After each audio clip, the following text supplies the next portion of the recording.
தமிழ் பேசும் அனைத்து நல்லவங்களுக்கும் வணக்கம். Xiaomi இந்தியாவில் பலவிதமான சீரீஸை வந்து லான்ச் பண்ணியிருக்காங்க. ஒரு சிலதெல்லாம் சூப்பர் ஹிட்டாக இருக்குது, ஒரு சிலதெல்லாம் கம்ப்ளீட்டாக ஃப்ளாப் ஆகிருக்கு. பட் தொடர்ந்து சைனாவில் மட்டுமே லான்ச் பண்ணிட்டு இருந்த சிவி சீரீஸை முதல் முறையாக இந்தியாவில் கொண்டு வந்திருக்காங்க. ஏன்னா அதில் கேமராவும் நல்லா இருக்கு, பர்ஃபார்மன்ஸும் தாறுமாறாக இருக்குன்னு சொல்லியிருக்காங்க. பட் இருந்தாலும் வாங்க வேணாம்னு தான் நான் சொல்வேன். ஏன்னா இதில் 2 கேமரா இருக்குது. என்ன ப்ரோ அவன் 4 கேமரா கொடுத்துட்டு சைலண்டாக இருக்கான், நீங்கள் 2 கேமராக்கு எப்படி சொல்கிறீங்கன்னா? 2மே செல்ஃபி கேமராங்க. இப்போ நீங்கள் பார்க்குறது சிங்கிள், அதாவது 1xல இருக்குது. இப்போ நான் அல்ட்ரா வைட் போடுறேன் பாருங்கள் செல்ஃபியில். ஸோ 4Kல உங்களால் அல்ட்ரா வைட் எல்லாமே எடுக்க முடியுது. ஸோ அந்த வ்ளாக்லாம் எடுத்திங்கன்னா பார்க்குறதுக்கு எப்படி இருக்குன்னு வந்து சொல்லுங்கள். அண்ட் உங்களால் 1xல நீங்கள் இப்படி போகும்போது சப்போஸ் நான் வந்து இப்போ இந்த காரை வந்து ஃபோக்கஸ் பண்ண வச்சுக்கோங்களேன், எவ்வளோ பக்கத்தில் ஃபோக்கஸ் ஆகுதுன்னு மட்டும் பாருங்கள். நல்லா இருக்குல்ல? இப்போ பாருங்கள், இந்த ஃபோக்கஸிங் ஃபாஸ்ட்டாகவே இருக்குது. அண்ட் இண்டோரில் எப்படி இருக்கும்னா இப்படி இருக்கும். ஸோ உங்களுக்கு லைட்டிங் 2 சைட்லையுமே வச்சு நல்லா ஸ்டூடியோ லைட்டில் பின்பக்கம் கலர் லைட்லலாம் வச்சு நம்ம ஒரு வீடியோ எடுத்தால் இதோட செல்ஃபி கேமராவில் இப்படி தான் இருக்கும். ஆனால் லைக்காவுடைய கொலாபரேஷன் இருக்குன்னு சொல்லியிருக்காங்க. ஃப்ரண்ட்டில் கிடையாது, பின்பக்கம் மட்டும்தான். அப்போ இந்த கேமரா தான் எப்படி இருக்கு? பின்பக்கமாக நமக்கு 50 மெகாபிக்சலுக்கான பிரைமரி சென்சர் கொடுத்துருக்காங்க. இது ஷாமியோட ஓன் சென்சர், லைட் அண்டர் 800 அப்படின்னு சொல்லக்கூடிய இமேஜ் சென்சர் யூஸ் பண்ணியிருக்காங்க. இதில் ஓஎஸ்க்கான சப்போர்ட்டுமே இருக்கு. இந்த சென்சர்ல என்னன்னு பார்த்தீங்கன்னா உங்களுக்கு அத்தன்டிக்காவும் நீங்கள் இமேஜஸ் எடுக்க முடியும். அண்ட் லைக்காவுடைய கொலாபரேஷனில் வந்து இருக்கக்கூடிய அந்த வைப்ரண்ட் கலர்ஸ்லையுமே நீங்கள் ஃபோட்டோஸ் வந்து எடுக்க முடியும். நாங்கள் எடுத்த கேமரா சாம்பிள்ஸ்லாம் வந்து பாருங்க, வைப்ரண்ட்டாக எடுக்கிறதுல அந்த கலர்ஸ் நார்மலாக இருக்கிறத விட செம்ம வைப்ரண்ட்டாக இருக்குது. இன்ஃபேக்ட் சொல்ல போனால் அத்தன்டிக்கை விட எனக்கு பர்சனலி வைப்ரண்ட்டே கொஞ்சம் நல்லா இருக்கிற மாதிரி தான் தோணுது. பட் உங்களுக்கு எப்படி இருக்குன்னு சொல்லுங்கள். அண்ட் இமேஜ் பார்க்குறதுக்குமே உங்களுக்கு அந்த டீட்டெயில்ஸ் மட்டும் கொஞ்சம் கம்மியாக இருக்கிற மாதிரி எனக்கு ஃபீல் ஆகுது.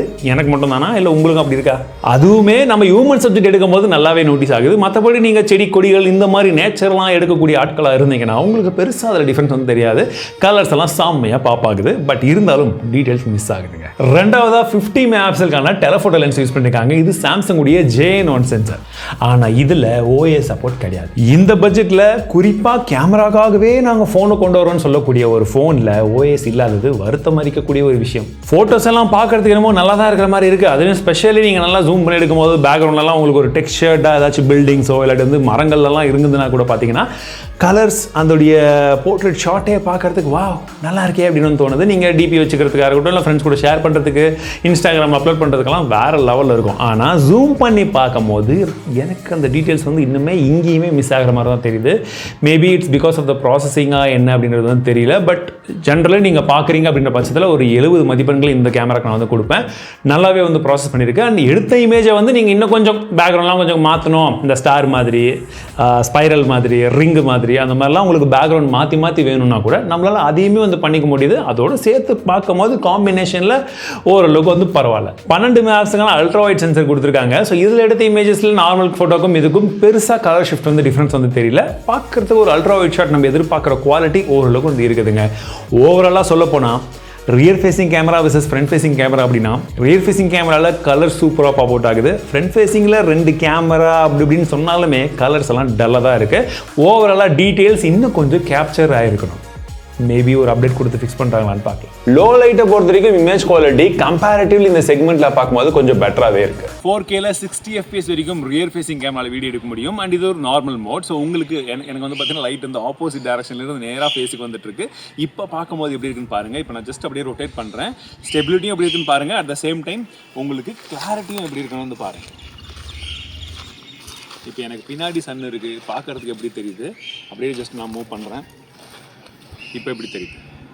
லைக்காவுடைய கொலாபரேஷனில் ரியர் ஃபேசிங் கேமரா ஓரளவுக்கு நல்லா இருந்தாலுமே ஓவராலாக வீடியோவும் பார்த்தீங்கன்னா கொஞ்சம் ஆவரேஜாக தாங்க இருக்குது. செல்ஃபி ஃபோக்கஸ்ட் அப்படின்றதுனால நீங்கள் செல்ஃபி கேமராலே வந்து பார்த்தீங்கன்னா உங்கள் ஃபேஸ் உடைய சின்ன இதெல்லாம் கொஞ்சம் ஏதாச்சும் மாற்றணும் செய்யணும் நல்லா தெரியறதுக்கு அப்படின்னா அதெல்லாம் வந்து பண்ணிக்க முடியுது. பட் ஓவராலாக செல்ஃபியுடைய குவாலிட்டி அப்படின்னு பார்க்கும்போது கேமராவில் ஐ எம் நாட் இம்ப்ரெஸ்ட். முக்கியமான விஷயமான கேமராவை பார்த்துட்டோம். இப்போ அன்பாக்சிங்கை பார்த்துடலாம். பாக்ஸ் எல்லாம் பிரித்து தான் உங்களுக்கு வீடியோ எடுத்துட்டோம். பட் இருந்தாலும் உள்ளே என்ன வந்திருக்குன்னு தெரியணும்ல. உள்ளே என்னென்னலாம் வந்திருக்குன்றதை நீங்கள் அப்படியே வந்து லைனாக வந்து பார்த்துக்கலாம். இவ்வளோ தாங்க இந்த எல்லா விஷயங்களும் உள்ளே இருந்தது பாக்ஸ்ல. போனை பொறுத்த வரைக்கும் ஒருவேளை உங்களுக்கு பிளாக் கலர் போன்ஸ் பிடிக்கும்னு வச்சுக்கோங்களேன், இதுவுமே பிடிக்கும். ஏன்னா பிளாக்ல என்னங்க பிளாக்ன்றீங்களா, ஆனால் நல்ல பிளாக்காக இருக்குங்க, பார்க்கறதுக்கு நல்லா இருக்கு. அதுலேயுமே குறிப்பாக இந்த கேமரா ரிங்கையும் வந்து பாருங்களேன், ரொம்ப ஆக்வர்டா ரொம்ப பெருசா வியர்டா இல்லாமல் நல்லா இருக்குன்னு சொல்லலாம். இன்ஃபேக்ட் சொல்ல போனால் நடுவில் இருந்தால் இன்னும் நல்லா இருந்திருக்கும். பட் இந்த பொசிஷனுமே நாட் பேட். அதை சுற்றி வந்து ஒரு ரிங் மாதிரி வச்சுருக்காங்க, அதில் ஒரு டெக்ஸ்சரும் கொடுத்துருக்காங்க. இந்த ஃபோனில் அதை கொடுக்குறோம் இதை கொடுக்குறோம் எதோ கொடுக்குறாங்க. இங்கே சும்மா ரிங் வைக்கிறதுக்கு பதில் இந்த சாம்சங் வாட்ச்லாம் வரும்ல டயல் திருப்புற மாதிரி, அந்த மாதிரிலாம் கொடுத்தாங்கன்னா டைம் பாஸுக்கு விளையாட்டு நல்லா இருக்கும், ஃபிஜிட் ஸ்பின்னர் மாதிரி.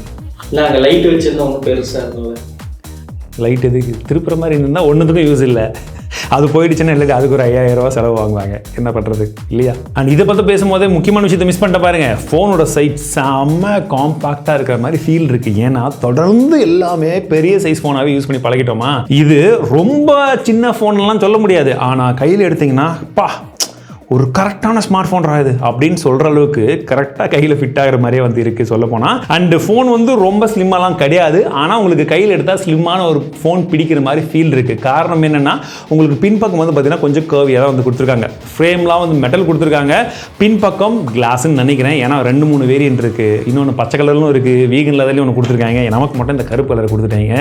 இது இப்படி தான் இருக்குது. ஃப்ரண்ட்டில் இருக்கக்கூடிய டிசைனும் வந்து பார்த்தீங்கன்னா உங்களுக்கு குவாட் கர்வ்டு டிஸ்பிளே, எல்லா சைடுமே கர்வாக தான் இருக்குது. வெயிட் டிஸ்ட்ரிபியூஷன் நல்லா தான் இருக்குது, வெயிட் டிஸ்ட்ரிபியூஷனும் பிரச்சனை கிடையாது. ஸோ கையில் எடுக்கும்போது ரொம்ப ஹெவியான ஃபோனை பிடிச்ச மாதிரி ஒரு ஃபீல் இல்லை. இன்ஃபேக்ட் சொல்ல போனால் என்னுடைய கெஸிங் ஒரு 178 கிராம் வரும்னு நினைக்கிறேன். பட் எக்ஸாக்டான வெயிட் எவ்வளோன்னு பார்த்துக்கோங்க. ஆனால் அந்த டிசைனை பொறுத்த வரைக்கும் இந்த ஃப்ரேம் வந்து பார்த்தீங்கன்னா ரொம்ப ஃப்ளாட்டான ஒரு ஃப்ரேம் தான். அப்படி நிற்க வச்சிங்கன்னா ஃபோன் அழகாக நின்றுடும்.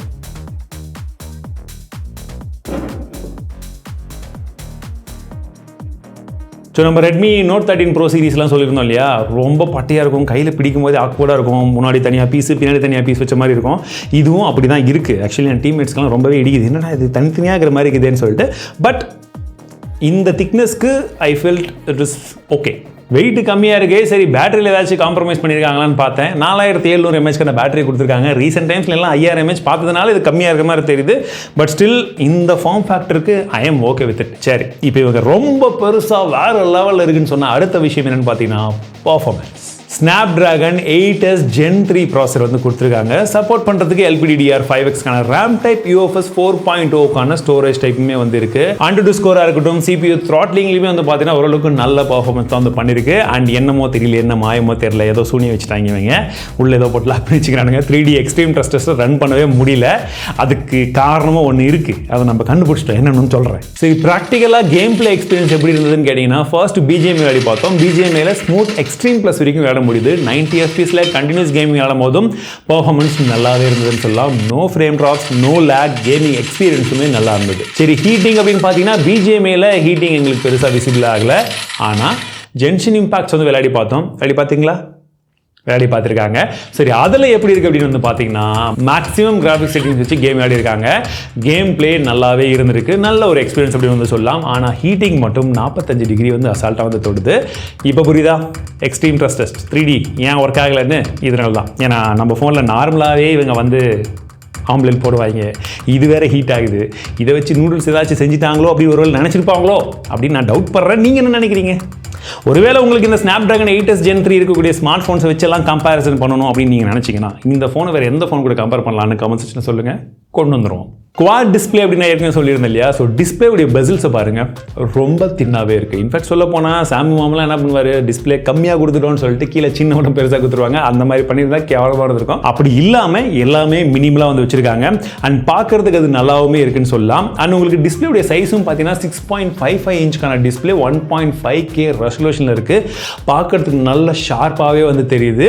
அண்ட் உங்களுக்கு டிஸ்பிளேவுடைய சைஸ் வந்து பார்த்தீங்கன்னா நம்ம நார்மலாக பார்த்த சைஸுக்கும் இதுக்கும் கொஞ்சம் தான் டிஃபரன்ஸ். பட் கையில் எடுக்கும் போது அது பிடிக்கிறதுக்கும் சரி, யூஸ் பண்றதுக்குமே சரி நல்லா இருக்குங்க. பிரைட்னஸ் நிட்ஸை பொறுத்த வரைக்கும் 3000 நிட்ஸ்க்கான பீக் பிரைட்னஸ் இருக்குன்னு சொல்றாங்க. அவுட்டோர்லயும் நாங்க யூஸ் பண்ணி பார்த்தோம். பிரைட்னஸை பொறுத்த வரைக்கும் நல்லா இருக்கு, ஆனா கிளார் நல்லாவே தெரியுது. உங்களுக்கு அதுவும் சன்லைட்லாம் இருக்கும்போது நீங்கள் கொஞ்சம் ஓப்பன் ஸ்பேஸ்லாம் போனீங்கன்னா எனக்கு அந்த கிளார் நல்லாவே விசிபிள் ஆச்சு. கொஞ்சமாக கஷ்டம் இருக்குது, ஏன்னா இந்த பட்ஜெட்டுக்கு இது இருக்கக்கூடாதுன்றது தான் என்னுடைய கருத்து.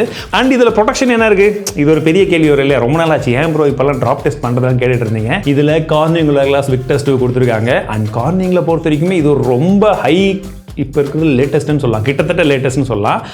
பட் இருந்தாலும் உடையுமா, பாடி படுத்துருச்சு, நல்ல வேலை, ஒன்றும் ஆகலைங்க. சரி, பின்பக்கமும் கிளாஸ் இருக்குது, போட்டுடலாமா? ரீசெண்டாக வேறு 2 ஃபோனுக்கு கப்பம் கட்டினேன். அதை பற்றி நான் தனியாக இன்னொரு வீடியோ போடுறேன். அதனால ஒரு பயம், பட் ஒன்றும் ஆகலை, நல்லா தான் இருக்குது. And in-display finger print sensor தந்திருக்காங்க. ஸோ இந்த ஃபோனில் கீழே தான் இருக்குது, பட் இது ஒரு சின்ன ஃபோனுன்றதுனால கையில் பிடிக்கும்போது அது பெருசாக எனக்கு இடிக்கல. அப்போ ஆடியோ குவாலிட்டி எப்படி இருக்குது? ஸ்டீரியோ ஸ்பீக்கர் கொடுத்துருக்காங்க, டால்பி அட்மாஸ்க்கான சவுண்ட் குவாலிட்டியுமே இருக்குது, சப்போர்ட்டும் கொடுத்துருக்காங்க. ஆனால் சவுண்ட் குவாலிட்டி எப்படி இருக்குன்னு கேட்டிங்கன்னா என்ன ரேட் பண்ணால் ஒரு 60 மதிப்பெண்கள் நான் கொடுப்பேன். அவ்வளோதான். லவுட்னஸும் சரி, கிளாரிட்டியும் சரி, பேஸும் சரி. நெக்ஸ்ட் இந்த ஃபோனுக்கு ரொம்ப அவங்க ஹைப் பண்ண ஒரு விஷயம் என்னன்னு பார்த்தீங்கன்னா ஹைப்பர் ஓஎஸ் அப்படின்னு சொல்லக்கூடிய அவங்களுடைய ஓஎஸ் தான். ஸோ MIUI தான் கொஞ்சமாக மாற்றி அப்படி இப்படின்னு கொடுத்து வச்சிருக்காங்க. பட் இந்த UI பார்க்கறதுக்கு எப்படி இருக்குன்னு வந்து பாருங்கள். ஓரளவுக்கு அந்த மாடலான ஒரு டிசைன் இருக்கிற மாதிரி வந்து தெரியுது. UI வந்து கொஞ்சம் ஸ்மூத்தாக தான் வந்து இருக்குது. ஆப் ஓப்பனிங்லேருந்து ஆப் நீங்கள் நார்மலாக டூகுள் பண்ணும்போது எல்லாமே அந்த சின்ன சின்ன அனிமேஷன்ஸ் எல்லாம் கொஞ்சம் இன்டியூட்டிவாக வந்து இருக்குது. அண்ட் மல்டி டாஸ்கிங்குமே வந்து நல்லா தான் இருக்குது. ஆனால் இந்த செக்மெண்ட்லேயுமா ப்ளூடூத் குடிப்பீங்க அப்படின்னு கேட்க வச்சுட்டாங்க நண்பர்களே. ஏன்னா இதில் ப்ளூடூத் இருக்குது, ரொம்ப இல்லை பட் இருக்குது. அந்த கெட் ஆப் அது ஒன்று இருக்குது, கெட்டின் ஆப்பு. ஆனால் அதை அன்இன்ஸ்டால் பண்ண முடியாது. மற்றபடி நெட்ஃப்ளிக்ஸு வேறு ஒரு சில ஆப்ஸ் எல்லாம் இருக்குது, அதெல்லாம் நம்ம அன்இன்ஸ்டால் பண்ணுற மாதிரி ஆப்ஷன் கொடுத்துருக்காங்க. அதை வேணால் பாராட்டலாம். சரி, மற்றபடி இந்த UIயில் என்ன ஃபீச்சர்ஸ் இருக்குன்னு பார்த்தீங்கன்னா இந்த ஆப்ஜெக்ட் ரிமூவல் வந்து பார்த்தீங்கன்னா மல்டிபிள் ஆப்ஷன்ஸ் வந்து இருக்குது. நார்மல் நீங்கள் செலக்ட் பண்ணி ரிமூவ் பண்ணிக்கிறதா இருக்கட்டும், இல்லை ஒரு 2-3 பேர் இருக்காங்கன்னா யாராச்சும் ஒருத்தர் மட்டும் ரிமூவ் பண்ணோன்னா நீங்கள் அப்படி கொடுத்து கூட ரிமூவ் பண்ணிக்கலாம். பட் என்னென்னா இன்னும் அது பர்ஃபெக்ட் ஆகலைங்க. அங்கங்கே கொஞ்சம் ஓரளவுக்கு நம்ம தெரிஞ்சும் தெரியாமலும் ஃபோட்டோஷாப் யூஸ் பண்ணால் எப்படி இருக்கும் அந்த மாதிரி தான் இருக்குது, பர்ஃபெக்டாக கிடையாது. ஆனால் இந்த ஸ்கை ரீப்ளேஸ்மெண்ட் ஆப்ஷன் அதை வந்து கொடுத்துருக்காங்க. உங்களுக்கு பொக்கே ஆப்ஷன், நீங்கள் ஒரு ஃபோட்டோ எடுத்துட்டீங்க, அதில் பேக்ரவுண்டில் பொக்கே ஆட் பண்ணணும், அதில் ஸ்டார் மாதிரி அதெல்லாம் சொன்னேன் இல்லையா கேமரா சாம்பிள்ஸில், அந்த விஷயங்கள் இங்கேயும் இருக்குது. எடிட்டிங் பண்ணி நீங்கள் மாற்றிக்கலாம். டிஃபால்ட்டாக கேலரியிலே இருக்குது அந்த ஆப்ஷன்ஸ் எல்லாம். இதில் IR பிளாஸ்டர் கொடுத்துருக்காங்க, ப்ளூடூத் 5.4 இருக்குது, Wi-Fi 6 கொடுத்துருக்காங்க, NFC-யுமே இருக்குது. இப்போ இது எல்லாமே பார்த்துட்டீங்க. இந்த மொபைல் இந்த ப்ரைஸிங்க்கு அவங்க சொன்ன மாதிரி லைக் ஆகுடைய கேமரா, இந்த சைடில் ஸ்னாப்ட்ராகன் 8 Gen 3 இது எல்லாத்தையும் வச்சு பார்க்கும்போது ஒர்த்தான்னு கேட்டிங்கன்னா 46,000 ரூபாய்க்கு லான்ச் பண்ணியிருக்காங்க. இதுக்கப்புறம் பேங்க் டிஸ்கவுண்ட்டு அது இதுன்னெலாம் சொல்லி 40,000 ரூபாய்க்கு வந்து உங்களுக்கு கிடைக்கும் அப்படின்னு சொல்கிறாங்க. பட் நம்ம 46,000 ரூபாய் எடுத்துக்கலாம். ஏன்னா சைனாவில் இந்த ஃபோனை 35,000 ரூபாய்க்கு வந்து லான்ச் பண்ணியிருக்காங்க. ஸோ இந்தியாவில் டாக்ஸஸ் அது இதுன்னு பார்த்தாலுமே ஒரு 40,000 ரூபாய்க்கு உங்களுக்கு அஃபிஷியல் ப்ரைஸிங்கே வச்சுருந்தாங்கன்னா one of the best smart ஃபோனாக இருந்திருக்கக்கூடிய வாய்ப்புகள் இருக்குது வித் லைக் ஒரு இன்டெகிரேஷன் அண்ட் எல்லாமே சேர்த்து பார்க்கும்போது. பட் 46,000 ரூபாய்க்கு கொஞ்சம் அதிகம் தான் நினைக்கிறேன். ஏன்னா உங்களுக்கு டைப் சி போர்ட் USB 2.0 தான் கொடுத்துருக்காங்க.